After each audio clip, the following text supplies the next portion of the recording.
ঘুরতে যেতে কার না ভালো লাগে।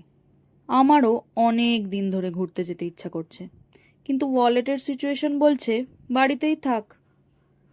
বাট ঘুরতে না গেলে কেমন যেন অসুস্থ ফিল হচ্ছে। তাই একদিনের ডে আউট প্ল্যান করে ফেললাম নর্থ কলকাতায়। যারা বাসে আসবে তারা শ্যামবাজার পাঁচমাথার মোড়ে নামবে, আর যারা মেট্রো করে আসবে তাদের জন্য নিয়ারেস্ট মেট্রো স্টেশন হলো শ্যামবাজার। এখান থেকে 5 মিনিট হাঁটা পথে পৌঁছে যাবে উত্তরের আড্ডায়। এখানকার বাড়িগুলোর দেওয়ালে খুব সুন্দর করে গ্রাফিটি করা হয়েছে। বেশ একটা অ্যাস্থেটিক ফটোজেনিক প্লেস বানিয়েছে কিন্তু। সবাই বেশ ভালোই ফটোশ্যুট করছে। ইস, আমাকেও যদি কেউ এরকম করে দিত। তোমরা কিন্তু একা আসার ভুলটা করবে না, নিজের বয়ফ্রেন্ড, গার্লফ্রেন্ড বা ফ্রেন্ডস গ্রুপ নিয়েই আসবে। ফটো তুলে হাঁপিয়ে গেলে 1 কাপ চা নিয়ে বসে গল্পও জুড়তে পারো। যাক, অনেক ফটোশ্যুট দেখে নিয়েছি, এবার একটু ঠান্ডা হাওয়া খেতে গঙ্গার ঘাটে গেলে কেমন হয়। তাই চলে আসলাম বাগবাজার ঘাটে। বন্ধুদের সাথে বসে আড্ডা কিংবা প্রিয় মানুষের সাথে একান্তে বসে সময় কাটানোর জন্য গঙ্গার ঘাট কিন্তু বেস্ট। ইভেন 85.38% প্রেম নিবেদন কিন্তু এই গঙ্গার ঘাটেই হয়। কোন মুভির ডায়লগ বলো তো? যারা জানো চটপট কমেন্টে লিখে ফেলো।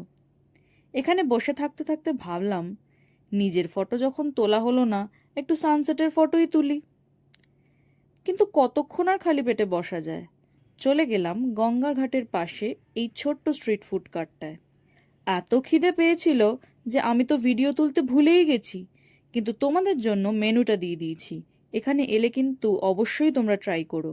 পকেট ফ্রেন্ডলি দামে বেশ ভালো খাবার পাওয়া যায় এখানে। অল্প পেট ভরিয়ে আবার হাঁটতে শুরু করলাম। পৌঁছে গেলাম জগৎ মুখার্জি পার্কে। ভিতরে ঢুকে দেখি, বাহ, এখানে তো বেশ সুন্দর নিরিবিলিতে বসে বই পড়ার জায়গা আছে, তাও আবার বিনামূল্যে। আরে বুকস লাভারদের জন্য তো এর থেকে ভালো জায়গা হতেই পারে না। লাইব্রেরিটার আশেপাশে সুন্দর বাগানও রয়েছে। সব মিলিয়ে মনোরম একটি পরিবেশ।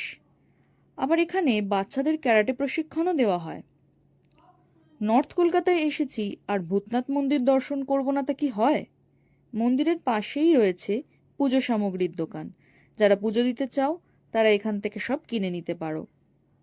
এখানে এত ভিড় হয় যে সবাই মন্দিরের ভিতর ঢুকতে পারে না, তাই বাইরে থেকেই অনেকে দর্শন করে যায়।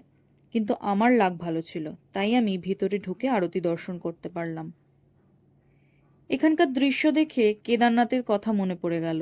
অনেক দিন যাওয়া হয়নি। না, এবার টাকা জমিয়ে এবার একটা ট্রিপ প্ল্যান করতেই হবে। অনেক ঘোরা হয়ে গেছে, এবার একটা পকেট ফ্রেন্ডলি রেস্টুরেন্ট খুঁজতে হবে। খুঁজতে খুঁজতে পেয়ে গেলাম এই সুন্দর ক্যাফেটা। নাম দ্য টাইগার শেফ ক্যাফে। লোকেশনটা আমি কমেন্টে পিং করে দিলাম। মেনু দেখে আমি তো অবাক। এখানে খাবার শুরু মাত্র 40 টাকা থেকে, আর সব আইটেম নাকি 150 টাকার মধ্যে। ভাবা যায়? তাই অর্ডার করে ফেললাম noodles, 2 piece chilli chicken, 2 piece momo দিয়ে একটা চাইনিজ কম্বো, যার দাম ছিল মাত্র 120 টাকা, আর এগ বিরিয়ানি অ্যান্ড চিকেন চাপ দিয়ে একটা বিরিয়ানি কম্বো, যার দাম ছিল মাত্র 150 টাকা। না, এবার আমি খেয়ে নিই, তোমরা বরং একটু ক্যাফের অ্যাম্বিয়েন্সটা দেখে।